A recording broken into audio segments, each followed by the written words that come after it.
Oh, welcome, my gorgeous, powerful listeners. I am recording season 2 in the Powerful Inc. podcast. And I'm so well suited with today's guest, Elona Lopari of the Life School, who is 6 years into her business, pushing to 8 figures in the coming year. And she is going to walk us through beginnings to present and help us thread the journey from getting started to being established.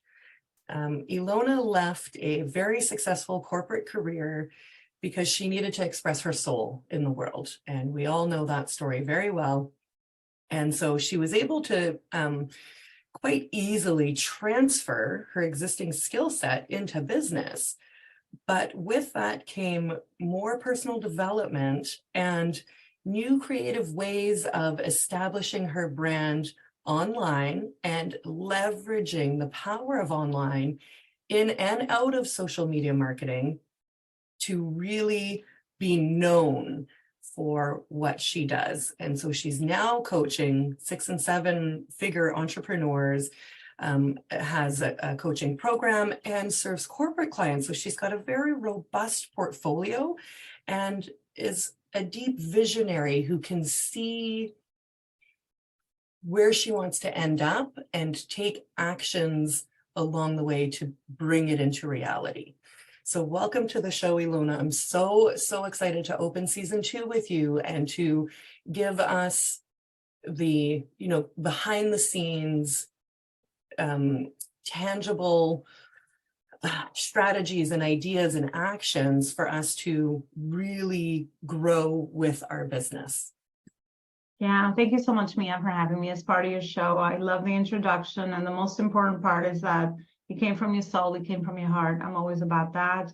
And that's actually where I'd love to go back and connect the dots, is what I've actually written my first book on, which was connecting the dots between my past, my present, and my future, and how all of that leverages or helps you in your own individual unique journey of entrepreneurship to stay in your path, is what I say, in your authentic path, because I do feel that everyone has a purpose. Our job here on earth is to discover it. And a lot of us have taken the path of entrepreneurship because we know that through this path, there is no limit to what we can create to discover our inner talents, but also match those inner talents and gifts to the needs of the world, to the problems that we want to solve in the world. So yeah, that's kind of my journey started. When did it start? Well, 15, when I came to the US with my parents, immigrants.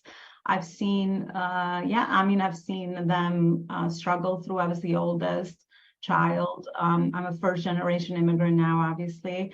And I've seen, a lot of struggle, no language, no job. They had good professions back in Albania, but here it's like, and it reminded me of starting my business, like no network, no experience, no connections, none. And, they kind of had to rebuild from there.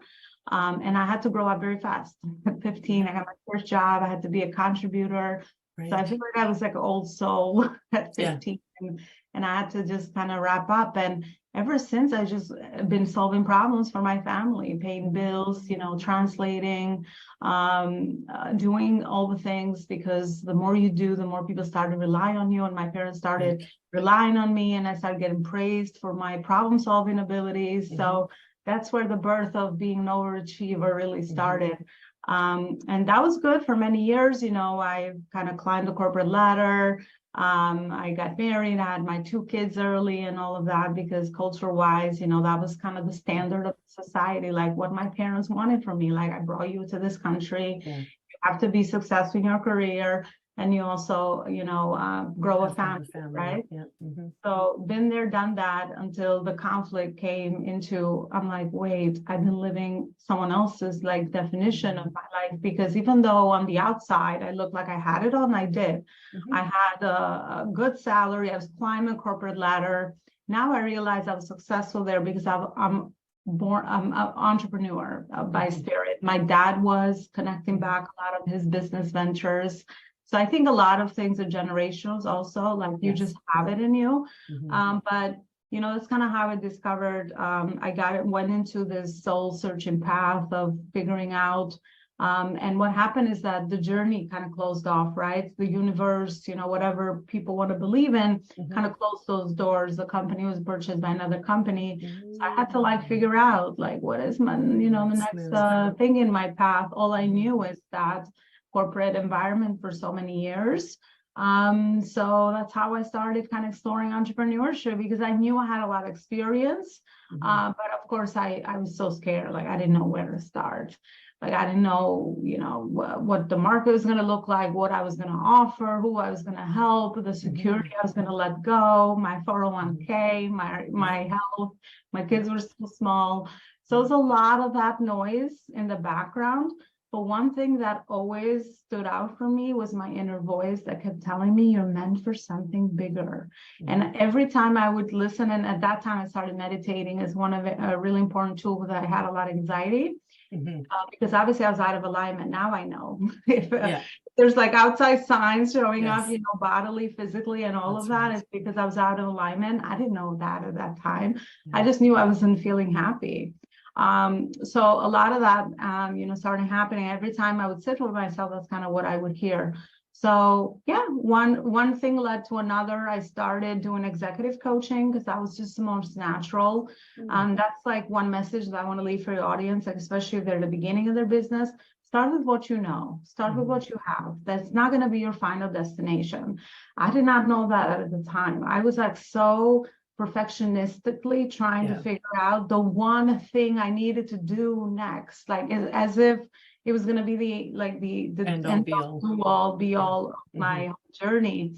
But at that time it felt like that, like I need to figure out like what is my business, I don't know what I have to offer.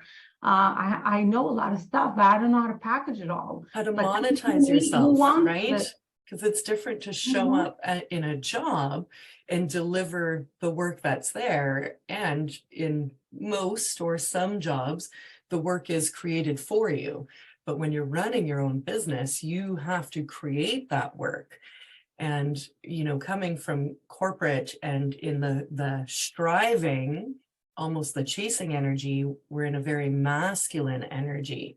And then starting a business is going to require feminine energy to balance that out so that you can lean into you and discover how to best serve. So tell us about, from here, figuring that out, unsure, taking uncertain action, and then how are you supporting that mindset and soul shift throughout that process? What were some of those triggers that brought that to light?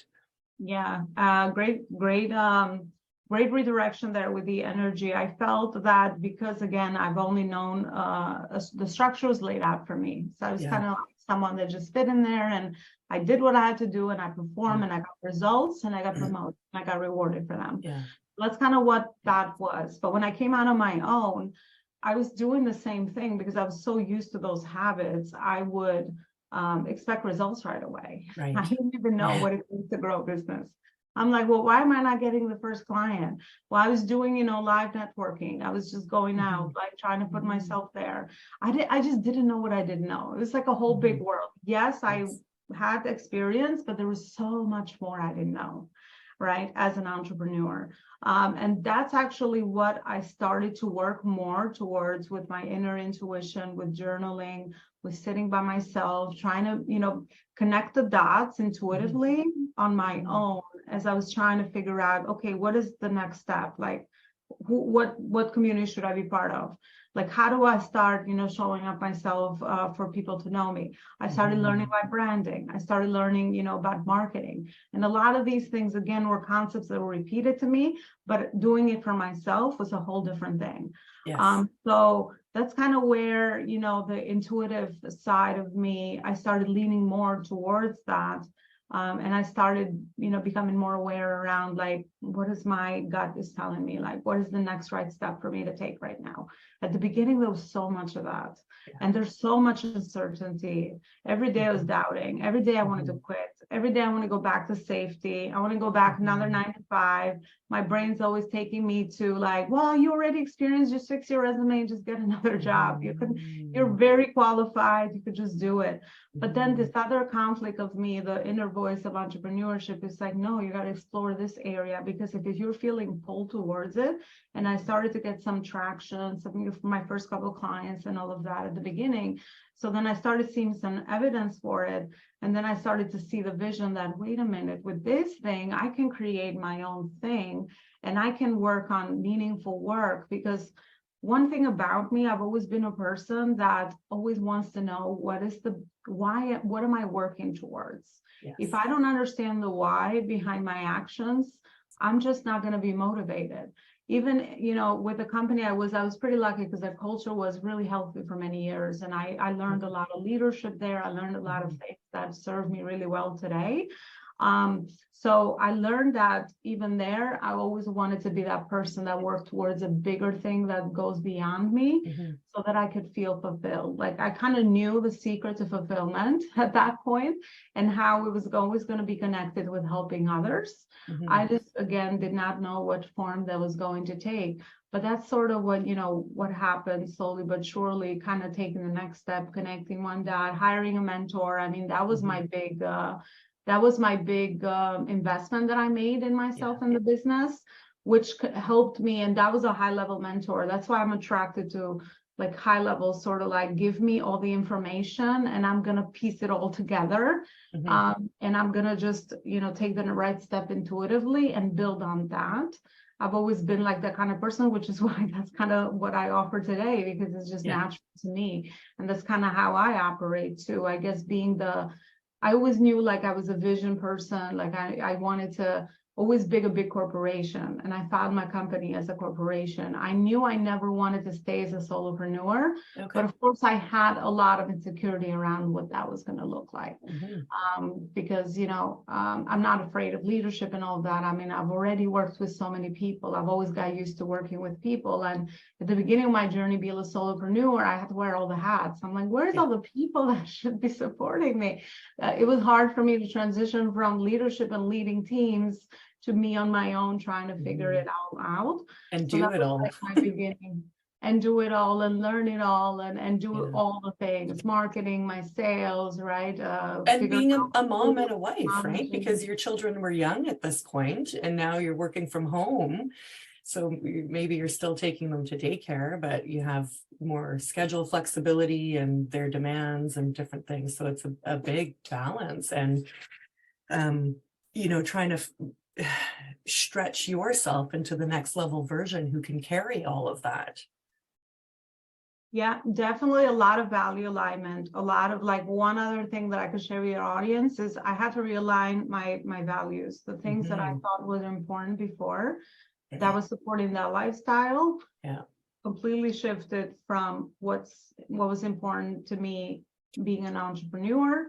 And how was I going to, I don't love the word balance because we know now that's a myth, but how was I going to keep everything in harmony, all the plates spinning at the right time, while still I was doing my self-care, taking care of myself, while I was just absorbing so much new information. And for a moment, I'm like, oh my God, it's just too much, right? And of course, I've gone into overwhelm and burnout and all of that, because I just didn't know how to manage a lot of it. I was just hungry for a lot, you know, hungry to learn. Like I've always been a life learner, but even that's got to be paced, because it's not enough to just learn. You also got to take action. So I had to learn my process of learning, but then implementing, not at the cost of my health or my family or my relationships. Or your business growth even, right? Because we can get lost in learning. I need to learn more, and you run down all the rabbit holes and you're spending all this time learning instead of, like you just said, applying it to the business to move it forward. So what I'm hearing from this is really when we're getting started, it is overwhelming. It's like we've unlocked the keys to Narnia, if you know it, or, it unlocked a new universe, and we want to run around and explore every corner of it.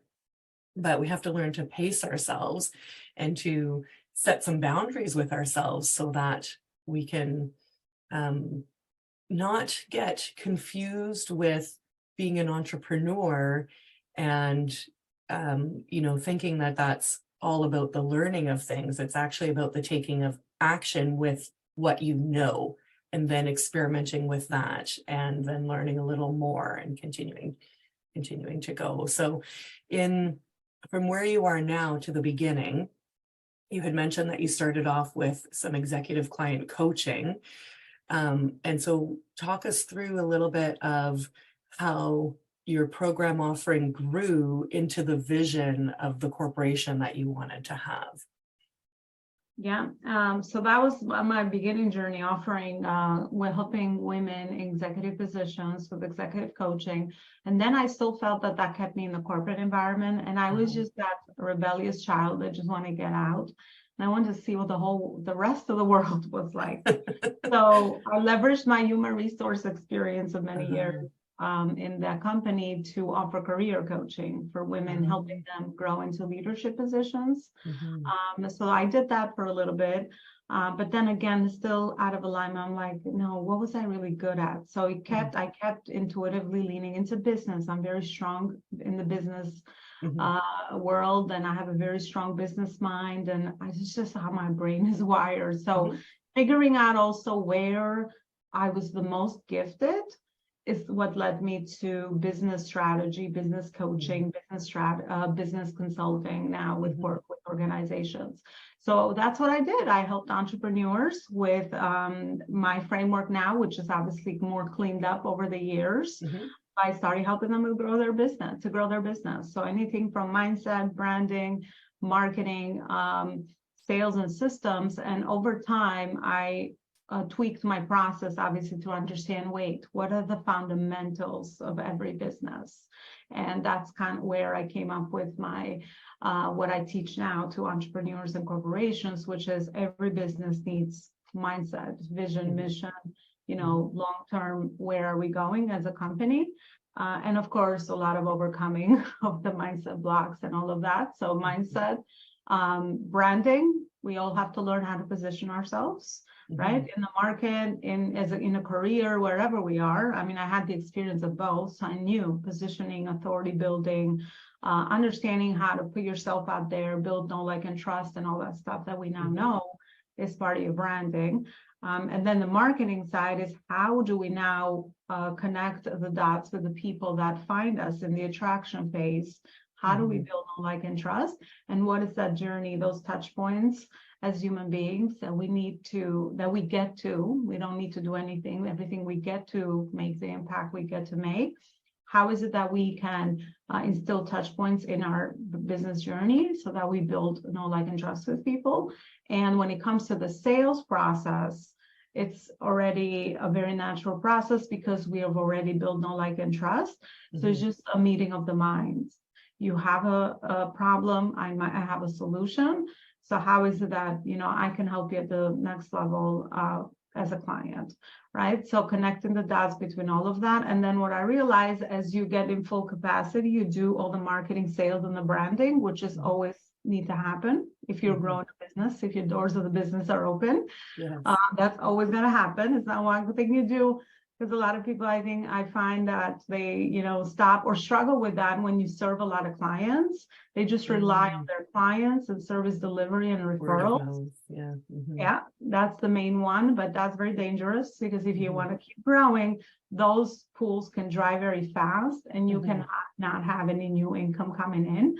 And as an entrepreneur, you constantly want to do this and then bring in new people and keep serving and then create systems and team to keep, growing the impact. So it's always like these things always got to work in harmony. So that's kind of where I developed my system with the framework that I teach now inside my program. So if you're more seasoned, full capacity, you need some systems, recurring things that you are doing, Let's leverage the power of automation. Let's leverage the power of tools that can help you do it recurring faster, right? Move you out of it, to set you free. I always say systems set you free. And then, of course, a team to expand your vision to make more impact, because it's only one of you. It's only 24 hours a day. How much can you complete? How much can you do, right? So bringing in the right people, and that's what I help businesses with. What are those first couple of hires? How to onboard people, all that good stuff. How to structure the company, right? So that you have layers of the right positions that are supporting you at this phase and stage of growth. Yes. Because business is just like life. It's in stages and phases of growth, right? And you need different things at and you different need stages. Different phases and stages. That's right. Absolutely. And this is where I get really fired up, because I so passionately, so vehemently want startups to very much think about 3 and 5 years out and have a clean house to lead them to that. So that strategy and that simplicity to be running a solopreneur business that can hold capacity and grow into a team leader-led business. And which is to say that it's never too soon for systems, and it's never too soon for strategy. And, as we talked about in our preamble, of growing with the business, that the two of you are this dynamic force, and either of you will only get as far as the other is.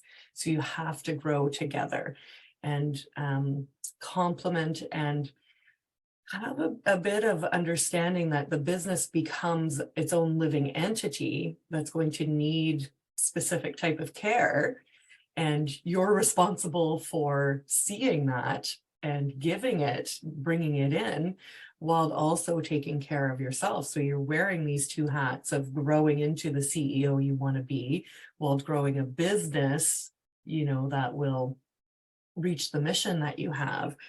And if particularly for me, if female startups are doing this nearly out of the gate, then this exponential current of energy is going to be very different, in 3 and 5 years out, than if we continue this sort of scramble uncertainty energy in growing them. Yeah, absolutely. And I think that goes back to this vision thing that I talk about, and a lot of times it scares solopreneurs because they don't know the future of it. That's why it's called a vision, because if you knew it, it would just not be a vision. It would be your normal state of operation, will be your day-to-day. Right? Skip ahead in the book of life. Yeah. So but that's the thing with that. I would say that under just, think back of some of the values that you have, like what are your lifestyle? Where do you see yourself in 5 years, right? 10 years? And we always have heard this question everywhere, right? But kind of, where do you see yourself? Close your eyes, visualize, right? What is that version of yourself? What do you want to do? Like for me, I see a different picture than I'm sure if you did the same thing for yourself, right? Because we have different callings, different talents, different, aspirations, right? So I would say that would be the bigger vision. And of course, that's going to be the thing that you will going to transform into later, right? Eventually. So you don't need to know the how. So that's the whole the tyranny of the how. Just know what you see there and jot it down, right? I don't teach vision boarding and all of that, but these are all great tools, right? Jot it down and then work backwards, I would say. So I usually plan my business a year out, and even that I plan it in 3-month increments. So I consider my quarters like months.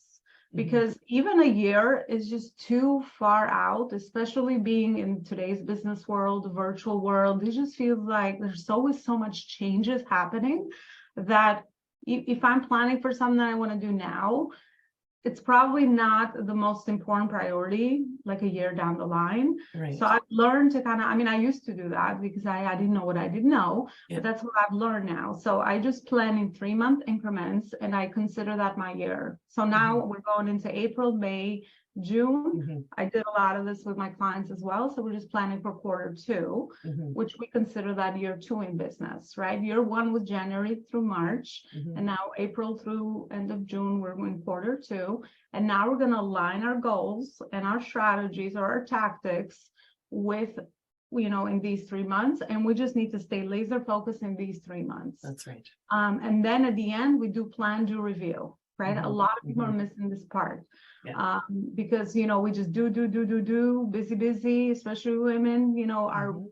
I think our biggest gift is that we can do so much, Yeah. but that's also our biggest thing that holds us back in business because we lack focus. Men, they can do this so much easier because their brain is more linear, Linear. right? And Yes. you can stay very focused, and Yeah. focus is powerful in business.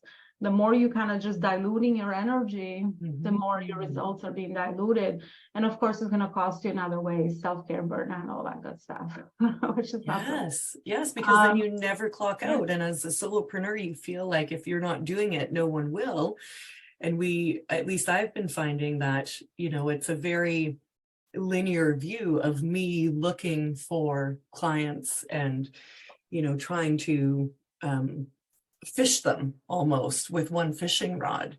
But there's ways that I can leverage even the power of just me to have more reach out of one action or 3 actions instead of 100 actions to get that reach. So what would be some tips that you could give to a startup solopreneur to kind of get a bit of a higher return for things that they're doing,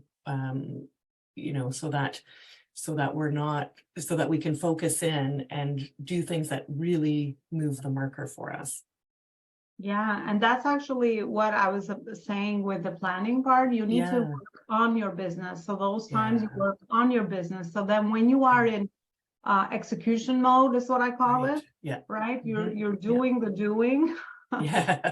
Then, I mean, obviously your brain space, you're going to be focused on that, but that's actually how you make sure you work on the right priorities because those things you already plan ahead for, and Mhm, you taking that action, the next action with maybe building a list, right? Growing mhm, your audiences, creating content, mhm, starting conversations, right? Those activities are all going to be in your day-to-day time back to your bigger goal, which is always going to move your business forward. But I would say a mentor or someone that gives you the awareness around what are the big things that you need to work in your business is crucial, because you could be working towards things out of a limited awareness, right? yes, You just yes. probably see like, okay, Mhm, maybe I should join this Facebook group, like mhm, someone, maybe I can market there, right? Maybe I could mhm, just go on LinkedIn. Maybe I can just go network, right?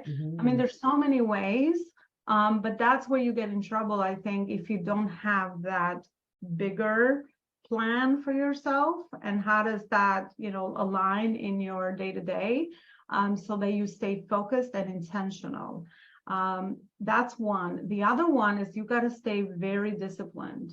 Almost like if you just get this indication to just go chase the next thing and it's not in your, what you set out to do, almost abide by your calendar, like it's God, right? Yeah. Because you need enough activity to understand what you're doing right and what you're doing wrong. And most people just take one little small step and they think it's not working.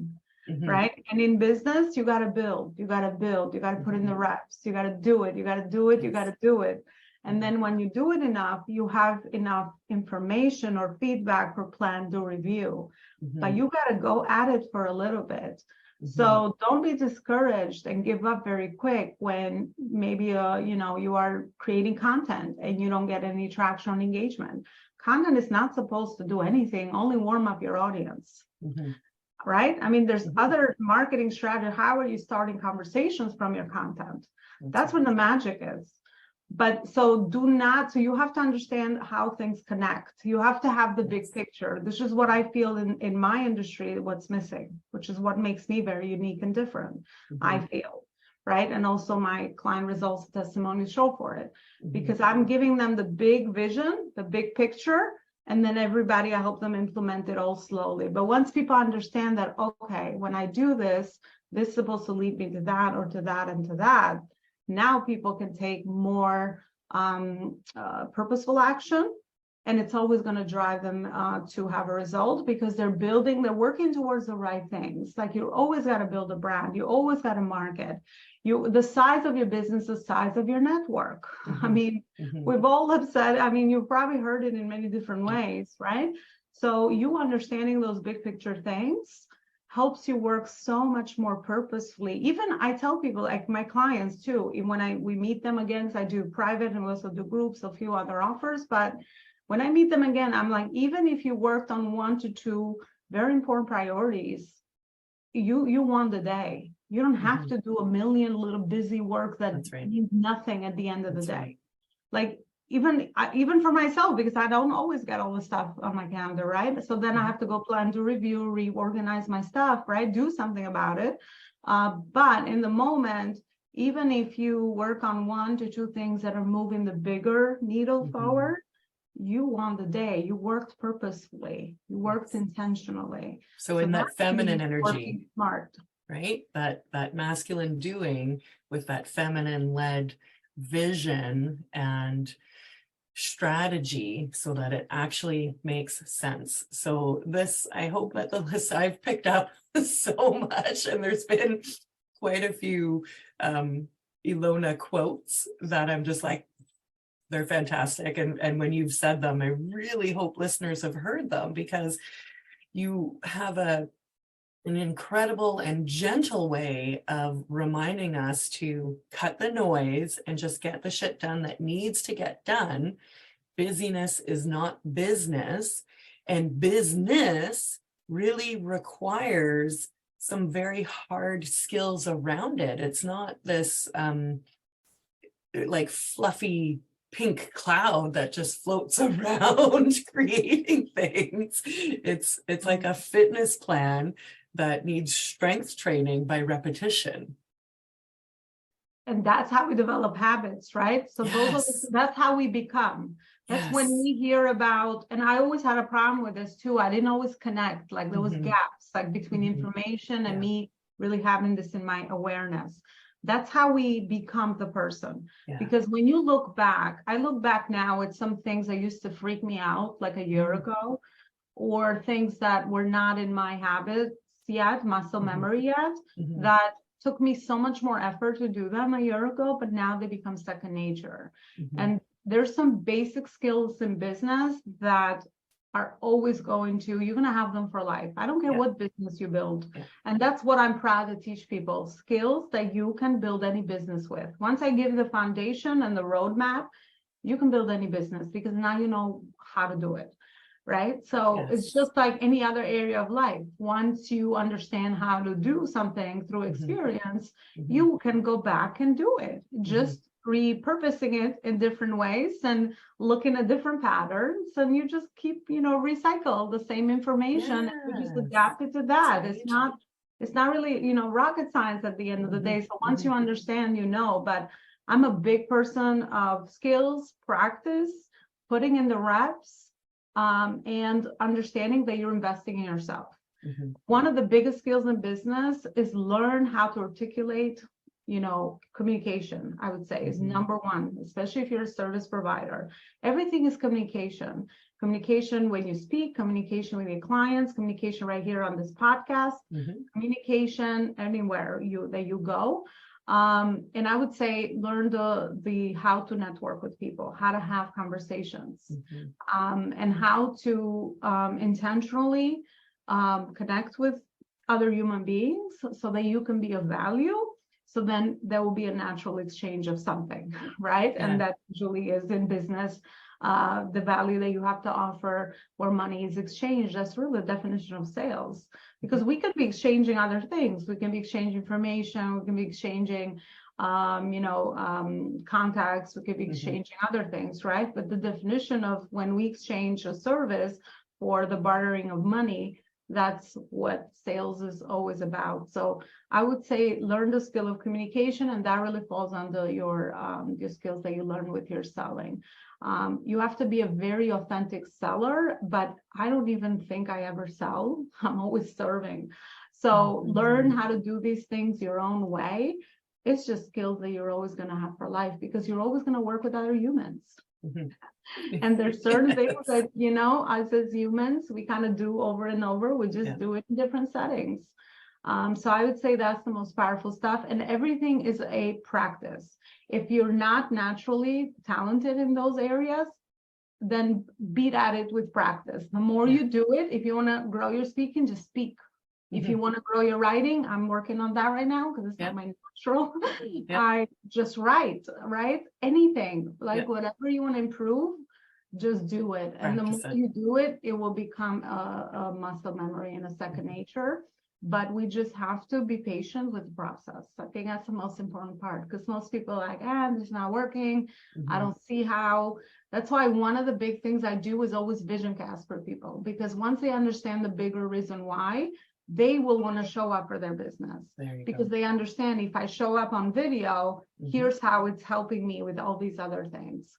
I think a lot of people don't understand the why. That's why social media is overwhelming. That's why video, like getting on video, is just like, oh my gosh, it's like the end of the world, right? Because it opens up all of these insecurities and stuff. But once you do it for the impact, and because you want to show up to serve, you want to reach that woman or that ideal audience that you feel compelled to help, it changes the game. Because now I'm not showing up here for me and you, Mia. I'm showing up here for people that are going to listen to this, that we can maybe serve. I mean, even if one little information I shared or you shared today changes someone else's life, I mean, I'm very happy. I said mission accomplished. Exactly.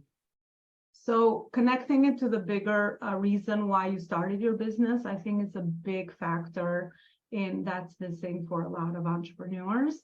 And I think, that's really important. We always hear the why. I always say the vision, right? If you want to make the impact, honestly, I don't know many people in business that started a business only for money. They're not going to last.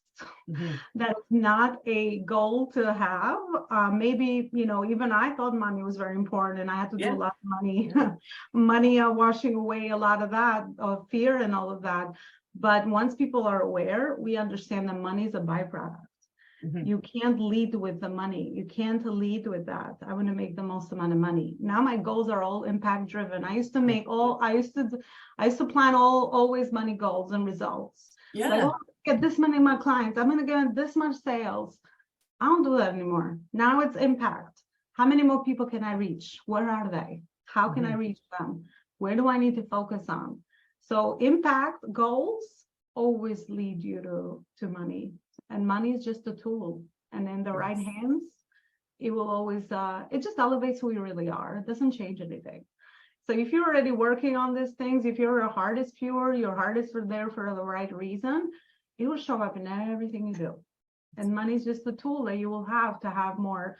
You can invest back in the business, open up, get more team, reach your impact, right? Keep going, do, philanthropy, whatever else. That's one of always my main things. So in listening to you describe that, and I've heard it multiple times in different ways, but I just want to re-articulate that what you're saying is you show up in your fullest, pure heart, beautiful choice of words, expressions, and you're out there being this fantastic, loving, empowering being, and then money's like, whoa, there's a party over there, I want to come join, and is attracted to that kind of energy, and then will come saddle up to you, because you're not chasing, you are just doing what you would do if money didn't exist. And it's a whole other metaphysical conversation over, does money really exist? But if we can start to play into, does money really exist, it helps us just do and be in our soul's evolution and our soul's expression. And as I said, money will see that fun, will be attracted to that vibe and want to come hang out. Yeah, I also believe money is limitless energy. There's limitless, it's just energy. I mean, we just use it as a tool of exchange for society. I didn't set it all up that way. But when you add value and you become a person of value, money will follow you. People want to pay you if they want the problem you are solving. So that's where you also want to, I'm addicted to value. I'm like, how can I add value? How much more can I add? What else can I do to make it better? What can I do? Like, I'm just like an addict at it, because I know that the more value I add, the rest of the stuff will always fall into place. And the more I know how to articulate it, that's the other part. Because there's a lot of people that they add value, but they don't know how to set up the rest of their business models that way and all of that. I think it's all got to work together, but ultimately people pay you for the solution of the problem that you solve and for the results and for the transformation you're able to provide. So they don't care about the process. If you give me the same result in a month, the money is just an exchange of, I guess, where the market placed that value, honestly, at the end of the day, right? But we got to work with some of that as well. We're not a sole entity, but I would say that it's always based on the value you add. So the more value you add, make that your number one priority in business. How can I add the most value, and how is it that I can always improve my offers so that they're adding amazing value? So it's just a no-brainer for people. It's just, of course, like, this makes sense. And then let them the testimonials speak for you. That's your legacy. That's the reputation. I love that part, right? Do well, serve people well, and you don't have to worry about more of the branding, because people will do the branding for you. Maybe at the beginning you have to do it, right? But later on, once you build a good base of people and clients, there's so many people vouching for you, because it comes from their heart. You already impacted them in a way or another, so they want to share that. That's right. So they build your brand. They help, and they help you, continue to step into what it is that you're setting out to do. Their validation affirmations that become your evidence that you are on the right path, and to keep going. Encourage to keep going. Yeah, I love to hear the impact, because that's fuel for my soul. That's how I create. I mean, if I don't hear the impact, if I don't know how it's affecting people, then it's like you're doing it in a dry vacuum. I'm like, well, maybe this would work. But when you really see the results of your labor, which is why I say that selling is serving people at a high level, because when you sell, that's when you start the journey with them, and you get to see the impact that you get to make with them, right? So that becomes food for soul. A lot of times when people come to me at the beginning of the business, I'm like, let's get a couple of clients, and I don't even have to tell you anything, because you're going to be addicted to that. You're going to love it, because people want to help people. Right. So once you hear the impact that you are making, then it just becomes like the food for your creativity, for creation, to keep going, to do even better, to reach even more people. It's just it's like an artist, like when you love music, it's like your music is like feeds your soul. So you want to listen to more of that to be inspired. I think it's the same thing. Just in our own ways. Oh, gorgeous, just gorgeous. What a powerful conversation. There's like I said already, so many gold nuggets in here, and I can't wait to share this episode and remind us to trust ourselves, stay clear, and just keep going. Just keep going with it. Elona, this has been such a pleasure. I can't thank you enough for sharing your heart with us today. And I look forward to sharing you with my audience, and introducing them to you, and seeing what more we can fertilize our worlds with as a result of this connection. Absolutely. It was a beautiful conversation, Mia, and I love that it came from the heart. And every time you speak from the heart, I realize in my life, it's always the right message. You don't have to try hard. It just comes through. You just channel it, and you know, it's always, it hits the right people at the right time. So yeah, thank you so much for having me on your show. I really hope I served. And yeah, if course. your audience wants to further connect, they can go to my website, elonaloparicoaching.com, and I have more resources up there, and they can get to know me a little bit better as well. Yeah. Yeah, and I recommend that you do, listeners, because she's amazing. If you want to become that, you need to be around people who have done it. That's it. We don't have to figure everything out ourselves. Beautiful. Thanks, Elona. I'll drop that in the show notes. And it's just been a real treasure. I look forward to staying connected online. Likewise.